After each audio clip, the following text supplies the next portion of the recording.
حلوين نعمل عشان رأيكم. بسم الله ما شاء الله عليه، وكلها طيب وجميل، مفتوحة وزي الفل ما شاء الله. يلا عند الفرن بقى نشوف هنعمل ايه.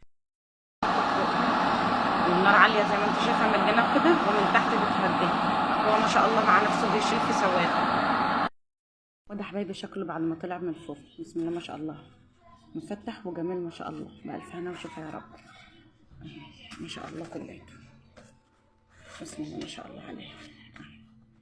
كل الموضوع انت بتجيبي كيلو دقيق وتحطي عليه الخميره والملح والسكر، معلقه سكر، وتعجني بالميه بس تخليه طري شويه، وما تخمريش، يا دوبك 5 دقايق كده، وتروحي جايه مقطعاه، وقومي جايه فرده، حطيهم على صينيه او على طاوله او على طبليه ايا كان اللي هتعملي عليه، وروحي مغطياهم وفردهم كلهم، بس ما تخلوش رقيق قوي عشان يقب معاك. حتى اللي ماش ابيض، الرغيف اللي ماش ابيض ما شاء الله حلو برضه.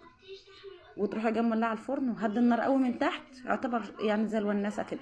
فكره الفرن اللي هو بيدور ده، ما بقاش في النار تحت، النار من الجنب بس، وعلي من فوق، وبسم الله ما شاء الله الكل هيعمل معاك شويه حلوين كده كده انت عايزاهم عشان سندوتشات المدارس. احنا خلاص المدارس بدأت تاني، ومش هتقف على دكان بقى، ولا هتروحي تجيب الرغيف بالشيء الفلاني.